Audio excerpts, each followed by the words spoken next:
রিক্সা girl রিক্সা শ্রমিকদের সংগ্রামী জীবনের গল্প অবলম্বনে নির্মিত একটি অসাধারণ সিনেমা। যাদের জীবনী নিয়ে নির্মিত হলো সিনেমা, সেই সব রিক্সাওয়ালারা তো সিনেমাটি না দেখে পারে না। তাই তো 11 ফেব্রুয়ারি বিকেলে যুবক থেকে বৃদ্ধ সব বয়সী শতাধিক রিক্সা চালক এসেছিলেন ঢাকার কেরানীগঞ্জের লায়ন্স সিনেমা হলে। রিক্সা গার্ল সিনেমার অভিনয় শিল্পী ও কলা কুশলীদের সঙ্গে একসঙ্গে বসে উপভোগ করেন দেশের ঐতিহ্য নির্ভর সিনেমা রিক্সা গার্ল। সিনেমা দেখার পর হলে হইচই ফেলে দেন তারা। এই প্রথম রিক্সা চালকদের জীবনের ছায়া অবলম্বনে নির্মিত হওয়া সিনেমা দেখে কেউ কেউ আবেগে ভাসেন। রিক্সা চালকদের নিয়ে বিশেষ এ প্রদর্শনীর উদ্যোগ নেয় বঙ্গ। আগত দর্শকরা এই উদ্যোগের জন্য ধন্যবাদ জানান।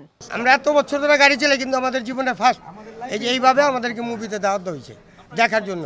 খুব ভালো লাগছে।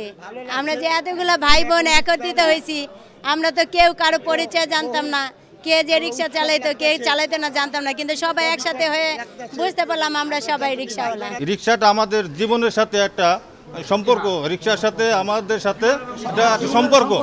হ্যাঁ, ছোট থেকে আমরা রিক্সাটা একটা ঐতিহ্যবাহী বাহন। আমাদের সকলের পক্ষ থেকে অনুরোধ থাকবো, এই রিক্সাটাকে আপনারা ধরে রাখবেন।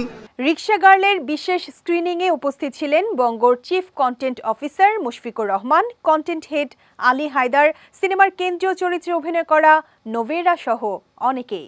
আপনারা আজকে মুভিটা দেখতে আসছেন, আমি কিছুটা ইমোশনাল হয়ে গিয়েছি, কারণ এই মুভিটার সাথে অনেক ছোটবেলা থেকে আছি।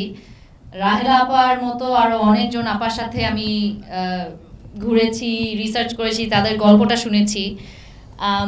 এই মুভিটা করার পর থেকে আমার নাম আসলে রিক্সা গার্লই হয়ে গেছে, রিক্সা কন্যা হয়ে গেছে, এবং আমি মনে করি এটা আমার জীবনের সবচেয়ে বড় পাওয়া। আপনারা অবশ্যই আমাকে অ্যাটলিস্ট পার্সোনালি বলে যাবেন আমাদের কি ভুল ছিল, কারণ আমরা চেষ্টা করেছি যতটা সম্ভব আপনাদের কাছে গিয়ে আপনাদের গল্পটাকে যতটা সুন্দরভাবে উঠানো যায়। সো এখন এটা আপনাদের দায়িত্ব কতটুকু আমরা পেরেছি এটা বলার। রিক্সা গার্ল আসলে তো আপনাদের নিয়েই আমার মনে হয় যে এই চলচ্চিত্রটা, এবং আমার মনে হয় খুব অল্প চলচ্চিত্র হয়েছে আর কি, এবং আপনারা আমাদের এত কাছাকাছি থাকেন, মানে আমার কাছে মনে হয় যে সবসময় আমরা আসলে, তাই না, আপনাদের সার্ভিস নেই, এবং হয়তো অনেক সময় অনেক কিছুই হয়, এবং আমি আশা করব যে সব কিছু ভুলে গিয়ে এবং আজকে এই ছবিটি আপনারা দেখুন, এবং দেখার পরে আপনাদের সবাইকে জানান, আপনাদের আশেপাশের মানুষকে জানান। সিনেমা হলে মুক্তির পর 12 ফেব্রুয়ারি থেকে রিক্সা গার্ল চলবে বঙ্গ অ্যাপে। 49 টাকার বিনিময়ে অমিতাভ রেজা চৌধুরী পরিচালিত রিক্সা গার্ল ছবিটি উপভোগ করতে পারবেন দর্শকরা।